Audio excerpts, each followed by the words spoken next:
الامین اما بعد فاعوذ باللہ السمیع العلیم من الشیطان الرجیم بسم اللہ الرحمن الرحیم یا نوح انہ لیس من اہلک انہ عمل غیر صالح فلا تسألنی ما لیس لک بہ علم صدق اللہ العظیم۔ تعریف تمام اللہ رب العالمین کے لیے، درود و سلام نبی آخر الزمان محمد عربی صلی اللہ علیہ وسلم پر۔ سامعین محترم، آج کی تراویح میں 11ویں پارے کے آغاز سے 12ویں پارے کے ربع تک سوا پارے کی تلاوت کی گئی۔ اللہ رب العالمین نے اس پارے میں بہت ہی سبق آموز قسم کے واقعات کی طرف اشارہ کیا ہے۔ ایک واقعہ اس میں سے ان لوگوں کا ہے جو اصلاً اللہ رب العالمین پر بہت ہی پختہ قسم کا ایمان رکھنے والے 3 نبی اکرم صلی اللہ علیہ وسلم کے صحابہ تھے۔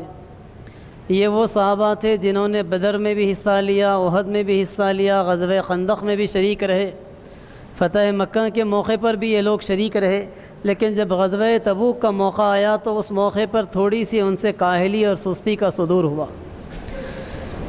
ان صحابہ میں سے ایک صحابی حضرت کعب بن مالک جب بوڑھے ہو گئے تھے تو اس زمانے میں انہوں نے خود اپنا واقعہ کچھ ان الفاظ میں بیان کیا ہے ان کے بیٹے کے پوچھنے کے اوپر کہ نبی اکرم صلی اللہ علیہ وسلم کے منادی کی جانب سے ایک دن اعلان ہوا کہ تبوک کے لیے ہم سب کو چلنا ہے۔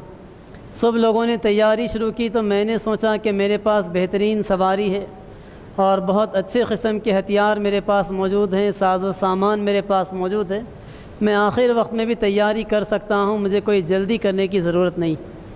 دن گزرتے رہے یہاں تک کہ لوگوں نے تیاری پوری کر لی اور وہ دن آ گیا جب نبی صلی اللہ علیہ وسلم نکل کھڑے ہوئے۔ صحابہ کا ایک زبردست لشکر نبی اکرم صلی اللہ علیہ وسلم کے ساتھ چلا۔ میں نے اس موقع پر سوچا کہ میں آج ساتھ نہیں جا سکا تو کوئی بات نہیں، میری سواری تیز رفتار ہے، میں کل جاؤں گا اور مل جاؤں گا۔ ایک دن اور گزر گیا، دوسرے دن میں نے سوچا کہ سواری میری بڑی اچھی ہے، میں اور ایک دن کے بعد بھی نکلوں تو جا کر مل لوں گا۔ اس طریقے سے میں سوچتا رہا اور وقت کو ٹالتا رہا یہاں تک کہ لشکر اسلامی بہت دور نکل گیا اور اب اس سے جا کر ملنے کا کوئی امکان باقی نہیں رہا۔ کچھ دن اسی طریقے سے گزرتے رہے، پھر بالآخر اطلاع ملی کہ نبی اکرم صلی اللہ علیہ وسلم واپس آ رہے ہیں۔ اس دوران میں جب کبھی میں مدینے کی گلیوں میں جاتا تو دیکھ کر بڑا افسوس ہوتا کہ مدینے میں یا تو منافق باقی رہ گئے ہیں یا تو وہ لوگ ہیں جو کسی وجہ سے معذور ہیں، ضعیف ہیں، بیمار ہیں اور جنگ میں حصہ لینے کے قابل نہیں۔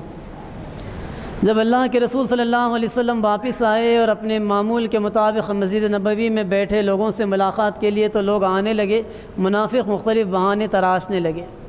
اس موقع پر میں اللہ کے رسول کی خدمت میں گیا اور جا کر میں نے کہا کہ اللہ کے رسول، اگر میں کوئی بہانہ تراش دوں تو اللہ رب العالمین بذریعہ وہی آپ کو صحیح اطلاع کر دے گا۔ حقیقت یہ ہے کہ میرے پاس کوئی بہانہ نہیں ہے، کوئی عذر میرے پاس نہیں تھا، سواری بھی اللہ نے مجھے دی تھی، مال و دولت، ساز و سامان سبھی سے میں نوازا گیا تھا، لیکن صرف سستی، لاپرواہی اور کاہلی تھی جس کی وجہ سے میں جہاد میں حصہ لینے سے محروم رہ گیا۔ اللہ کے رسول نے اس موقع پر کہا کہ کعب جاؤ، اس وقت تک انتظار کرو جب تک کہ خدا تمہارے بارے میں کوئی فیصلہ نہ کر دے۔ کعب بن مالک کہتے ہیں کہ جب میں نے نبی اکرم صلی اللہ علیہ وسلم کی زبانی یہ جملے سنے اور واپس اپنے قبیلے کے لوگوں میں پلٹا تو قبیلے کے لوگوں نے مجھ پر طعنے کسنے شروع کیے کہ کیا تم بیوقوف ہو گئے ہو کہ اس طریقے سے جا کر تم نے کھلی بات کہہ دی، کوئی بہانہ تم بنا دیتے، اللہ کے رسول دوسروں کو جس طریقے سے چھوڑ رہے تھے اس طریقے سے تم کو بھی درگزر کر دیتے۔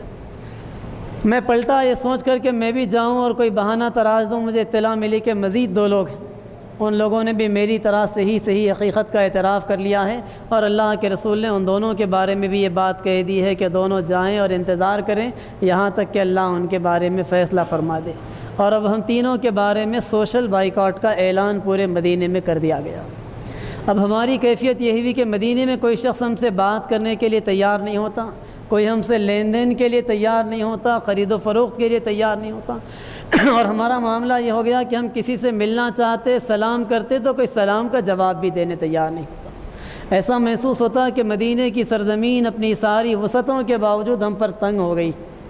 دوسرے 2 لوگ جو تھے میرے ساتھ ہی، وہ دونوں تو ضعیف لوگ تھے، وہ دونوں اپنے گھروں میں بیٹھ گئے، گھر ہی میں نماز پڑھنے لگے، لیکن میرا معاملہ یہ تھا کہ میں مسجد کو جایا کرتا، لوگوں سے ملاقات کی کوشش کرتا، سلام کرتا، کوئی میرے سلام کا جواب نہیں دیتا۔ بڑے آزمائش کے دن میں گزار رہا تھا۔ ایک دن میں نے اپنے چچا زاد بھائی کے گھر کو جانے کا خیال کیا۔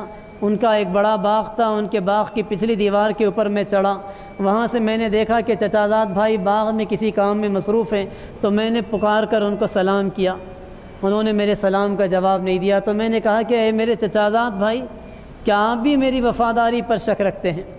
تو اس پر میرے چچیرے بھائی نے جواب میں کہا کہ اپنی وفاداری کا سرٹیفکیٹ خدا اور اس کے رسول سے حاصل کرو، مجھ سے نہیں۔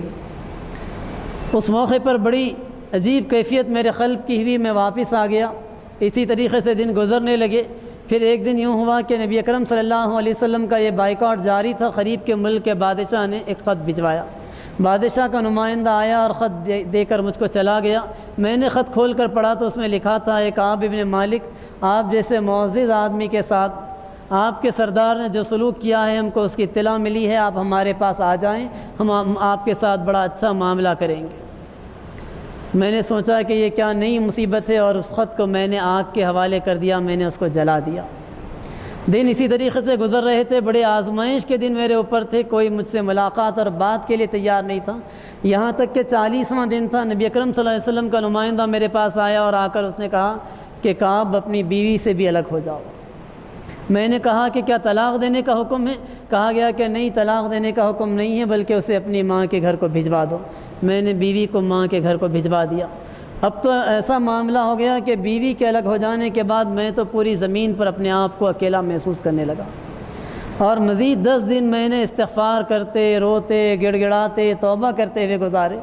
جہاد سے غفلت کا جو کام ہوا تھا، اس کی سزا ان کو یہ مل رہی تھی۔ بالآخر 50واں دن آیا، میں اپنے چھت کے اوپر جا نماز بچھا کر نماز پڑھنے، توبہ اور استغفار میں مصروف تھا۔ اچانک دور سے آواز آئی کہ کعب تمہیں مبارک ہو۔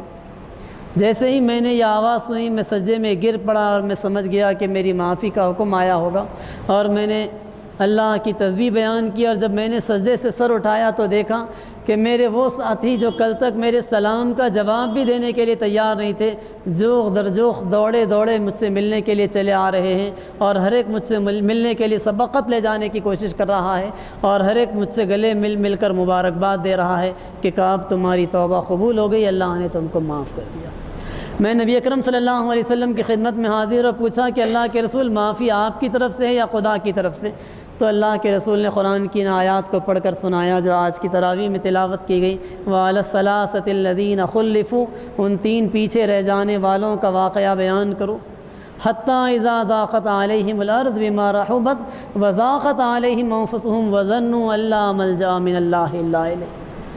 جبکہ وہ پیچھے رہ گئے تھے، اور پھر ان کا معاملہ ایسا ہوا جیسے کہ انہوں نے محسوس کیا کہ پوری زمین ان کے لیے سکڑ کر رہ گئی ہے، کوئی جائے پناہ پوری زمین میں ان کے لیے باقی نہیں رہی۔ یہاں تک کہ انہوں نے یقین کر لیا کہ اگر کوئی ملجا اور ماوا ہے، کوئی ٹھکانے کی جگہ ہے، تو صرف اللہ کے علاوہ کوئی اور پناہ گاہ ہمارے لیے نہیں ہے۔ تو وہ اللہ کی طرف پلٹے تو اللہ بھی پوری شان رحمت کے ساتھ ان کی طرف پلٹا۔ بے شک اللہ توبہ کا قبول کرنے والا اور بڑا رحم فرمانے والا ہے۔ اس طریقے سے اللہ رب العالمین نے بالآخر 50ویں دن ان لوگوں کی توبہ کو قبول کرنے کا اعلان کیا۔ اس واقعے سے یہ بات معلوم ہوتی ہے کہ اگر انسان بہت سارے اہم مواقع کے اوپر قربانیاں دینے کے باوجود بھی کسی ایک ایسے اہم موقع پر جب حق و باطل کا بہت ہی نازک مرحلہ آ جائے معرکے کا، اس موقع پر سرگرمی نہیں دکھائے، اس موقع پر سستی و کاہلی کا شکار ہو جائے، تو پھر اس کے لیے اللہ کے رسول نے جس قسم کی سزا یہاں پر دی، اور جس طریقے سے تربیت کے ایک مرحلے سے اپنے ساتھیوں کو گزارنے کا کام کیا، اور جس طریقے سے پوری مسلم سوسائٹی نے نبی کے کہنے کے اوپر سوشل بائیکاٹ کا کام کیا، اور جس شان سے اس سزا کے بھگتنے والے نے سزا کو بھگتنے کا کام کیا، اور کسی مرحلے پر اس کے پائے استقامت میں لغزش نہیں آنے پائی، یہ پورا کا پورا واقعہ پوری اہل ایمان سوسائٹی کے ایک بہترین ڈسپلن کو ہمارے سامنے لانے کا کام کرتا ہے۔ پھر اس صورت میں اللہ رب العالمین نے قوم یونس کا تذکرہ کیا ہے۔ پوری دنیا کی تاریخ کے اندر یہ واحد قوم ہے جس کے اوپر اللہ کا عذاب آنے کے بعد ٹلا۔ حضرت یونس گئے تھے نینوا نامی بستی کے پاس، اللہ رب العالمین نے ان کو وہاں پر نبی بنا کر بھیجایا تھا۔ انہوں نے قوم کے اندر دعوت کا کام کیا، بالآخر وہ مایوس ہو گئے، اور انہوں نے اپنے طور پر فیصلہ کر لیا کہ اس بستی میں کوئی ایمان لانے والا نہیں ہے، مجھے بستی چھوڑ کر نکل جانا چاہیے۔ انہوں نے قوم کو وارننگ دے دی کہ 3 دنوں میں تو اللہ کا عذاب تم پر آ جائے گا۔ انبیاء علیہ السلام کو بغیر اللہ رب العالمین کے حکم کے کسی بستی کو چھوڑنے کی اجازت نہیں ہے۔ اللہ کے رسول نے بھی مکے سے مدینہ ہجرت کی تھی تو اسی وقت کی تھی جب خدا کی طرف سے اس کی اجازت مل گئی تھی، لیکن حضرت یونس علیہ السلام خدا کی اجازت سے پہلے نکل پڑے ہوئے، جس کا نتیجہ یہ نکلا کہ جب وہ کشتی میں سوار ہو کر سمندر میں کچھ لوگوں کے ہمراہ جا رہے تھے تو کشتی بھنور میں پھنسی اور ان لوگوں نے خورا ڈالا اس زمانے کے طریقے کے مطابق، اور پھر فیصلہ انہوں نے اس بات کا کیا کہ ہمارے اندر کوئی شخص ایسا ہے جو اپنے مالک کا بھاگا ہوا ہے، جب تک اسے پانی میں نہیں پھینک دیا جائے گا کشتی بھنور سے نہیں نکل سکتی۔ 3 مرتبہ انہوں نے خورا ڈالا، تینوں مرتبہ حضرت یونس کا نام نکلا۔ بالآخر انہوں نے فیصلہ کر کے یونس علیہ السلام کو پانی میں پھینکنے کا کام کیا۔ جیسے ہی پانی میں انہوں نے پھینکا یونس علیہ السلام کو تو مچھلی نکل کر وہاں سے چلی گئی، اور دوسری طرف کیفیت یہ ہوئی کہ بستی کے لوگوں کو احساس ہوا کہ 3 دنوں کی وارننگ دی گئی ہے، تو پوری بستی کو اس بات کا احساس ہوا کہ اللہ کا عذاب ہم پر آ جائے گا۔ خطرناک قسم کے سیاہ بادل امٹ کر ان کی بستی پر آنے لگے۔ جب انہوں نے اپنی آنکھوں سے بادلوں کو دیکھا تو قوم کو احساس ہوا کہ انہوں نے نبی کی نافرمانی کر کے بڑا جرم کیا ہے۔ قوم کے لوگ حضرت یونس کو تلاش کرنے لگے، ڈھونڈنے لگے۔ پوری قوم بے تاب ہو کر وقت کے نبی کو تلاش کر رہی ہے اور وقت کے نبی وہاں موجود نہیں۔ تو اس موقع پر پوری قوم آبادی سے باہر نکل کر ایک میدان میں جمع ہوئی۔ انہوں نے اپنے ساتھ اپنے جانوروں کو بھی لے لیا۔ وہاں آ کر وہ سجدہ ریز ہو گئے اور اللہ کو توبہ کرتے گڑ گڑاتے ہوئے پکارنے لگے۔ اللہ رب العالمین نے چونکہ وقت کے نبی نے ان کا ساتھ چھوڑ دیا تھا اللہ کے اذن کے بغیر، اس وجہ سے اس قوم پر جس کے اوپر عذاب آ چکا تھا، نگاہوں سے انہوں نے اپنے عذاب کو دیکھ لیا تھا، اللہ نے بادلوں کو ہٹایا جس کے اندر سے عذاب برسنا باقی تھا، اور پھر اس قوم کو اللہ نے مہلت عمل دی۔ دوسری طرف یونس علیہ السلام کا جو معاملہ تھا اس کا تذکرہ اللہ رب العالمین نے آگے ایک پارے کے اندر اس کا تفصیلی نقشہ کھینچا ہے۔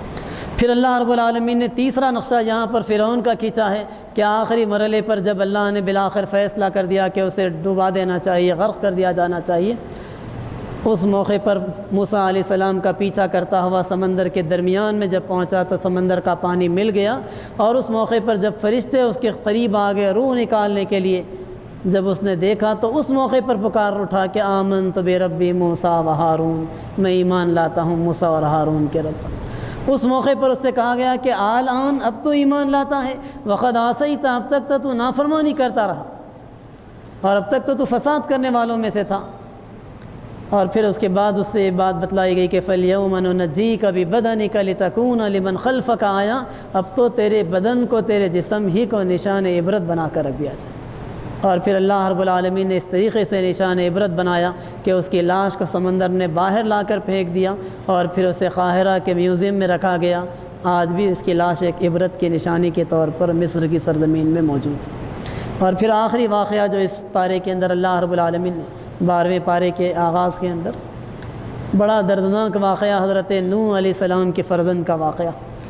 حضرت نوح علیہ السلام جب اپنی قوم میں دعوت کا کام کرتے کرتے بالآخر مایوس ہو گئے، اور اس موقع پر قوم کے حق میں انہوں نے بد دعا کر ڈالی، تو اللہ نے کہا کہ اے نوح ولا تخاطبنی فی الذین ظلموا، اب ہمارا فیصلہ اس قوم پر چسپاں ہونے والا ہے، آئندہ پھر اس قوم کے حق میں کوئی سفارش لے کر ہمارے پاس نہیں آنا۔ تم نے بد دعا کر ڈالی ہے تمہاری قوم کے حق میں، اب آئندہ اس کے لیے کوئی ریکمنڈ ہمارے پاس نہیں آنا ہے اس کی طرف۔ اور پھر اللہ کا فیصلہ اس طریقے سے نافذ ہوا کہ نوح علیہ السلام سے کہا گیا کہ ایک کشتی بنائیں اور اس میں سارے اہل ایمان کو لے کر سوار ہو جائیں، اور پھر ساتھ ساتھ اس بات کا بھی حکم دیا گیا کہ جانوروں کی جوڑیوں کو بھی اس کے اندر سوار کر لیں۔ نوح علیہ السلام وہاں پر کشتی بنا رہے تھے تو گزرنے والے کافر مذاق اڑاتے تھے کہ دیکھو نوح پاگل ہو گیا ہے، یہ خشکی میں اب کشتی چلانے جائے گا۔ نوح علیہ السلام بڑے درد بھرے انداز میں کہتے تھے ان تسخروا فإنا نسخر منکم کما تسخرون، تم آج میرا مذاق اڑا رہے ہو، کہیں ایسا نہ ہو کہ کل میں تمہارا مذاق اڑانے والوں میں سے ہو جاؤں۔ اور پھر اللہ کا جب فیصلہ آ گیا تو اس موقع پر قرآن کہتا ہے کہ زمین سے چشمے پھوٹ پڑے، آسمان سے ایسی موسلا دھار بارش کا آغاز ہوا کہ پھر دیکھتے کہ دیکھتے ہر طرف پانی کے اونچے اونچے لہریں اٹھنے لگیں۔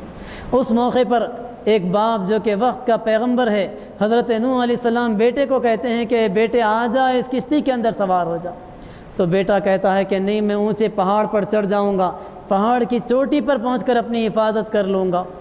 نوح علیہ السلام کہتے ہیں لا عاصم اليوم من امر اللہ الا من رحم، اے میرے بیٹے آج اللہ رب العالمین صرف اسی پر رحم کرنے والا ہے جو اس کشتی میں سوار ہو جائے گا، اس کے علاوہ کوئی پناہ گاہ نہیں۔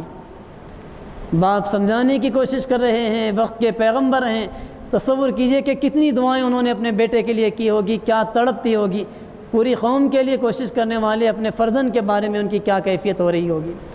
اور قرآن یہ کہتا ہے کہ ابھی باپ اور بیٹے کے درمیان یہ بات چیت جاری ہے، وحال بینہم الموج، ایک موج دونوں کے درمیان میں حائل ہو گئی، وکان من المغرقین، اور وہ ڈوبنے والوں میں شامل ہو گئے۔ بیٹے کو اپنی نگاہوں کے سامنے وقت کا پیغمبر ڈوبتا ہوا دیکھ رہا ہے، اور تڑپ کر انہوں نے پکارا کہ اے میرے پروردگار، کہ میرا بیٹا اس طریقے سے ڈوبنے والوں میں شامل ہو گیا۔ تو اللہ نے نوح علیہ السلام سے کہا یا نوح انہ لیس من اہلک، اے نوح تمہارے اہل و عیال میں شامل نہیں کیا جا سکتا، انہ عمل غیر صالح، اس کا عمل صالح نہیں تھا۔ اور پھر اللہ نے نوح علیہ السلام کو وارننگ دی فلا تسألنی ما لیس لک بہ علم، اے نوح علم کے بغیر ہم سے کوئی سوال نہیں کرنا، آئندہ اس قسم کا جاہلانہ مطالبہ ہم سے نہیں کرنا۔ اس قسم کے سخت الفاظ میں اللہ رب العالمین نے نوح علیہ السلام کو ٹوک دیا اور کہا کہ جو ایمان نہیں لائے اس کے حق میں انبیاء کو مغفرت کی دعا نہیں کرنی چاہیے۔ اس طریقے سے اللہ رب العالمین نے یہ بات بتلائی کہ اللہ رب العالمین جس کو ہدایت دے وہی ہدایت پا سکتا ہے، نہ نبی اپنے باپ کو ہدایت دے سکتے ہیں، اگر ہدایت دے سکتے تو حضرت ابراہیم اپنے باپ آزر کو ہدایت دے لیتے۔ نبی اپنی بیوی کو بھی ہدایت نہیں دے سکے، لوط علیہ السلام کوشش کے باوجود، نوح علیہ السلام کوشش کے باوجود، نہ بیٹے کو ہدایت دے سکے، نہ اللہ کے رسول اپنے چچا ابو طالب کو باوجود کوشش اور تڑپ کے ہدایت دے سکے۔ ہدایت تو اللہ کے ہاتھ میں ہے، فمن اہتدی فانما یہتدی لنفسہ، جسے اللہ ہدایت دے وہی ہدایت یافتہ ہے۔ اللہ تعالیٰ سے دعا ہے کہ اللہ تعالیٰ ان واقعات سے ہمیں سبق لینے کی توفیق عطا فرما، ہمارے علم قرآنی میں اور فہم میں اضافہ فرما، آمین برحمتک۔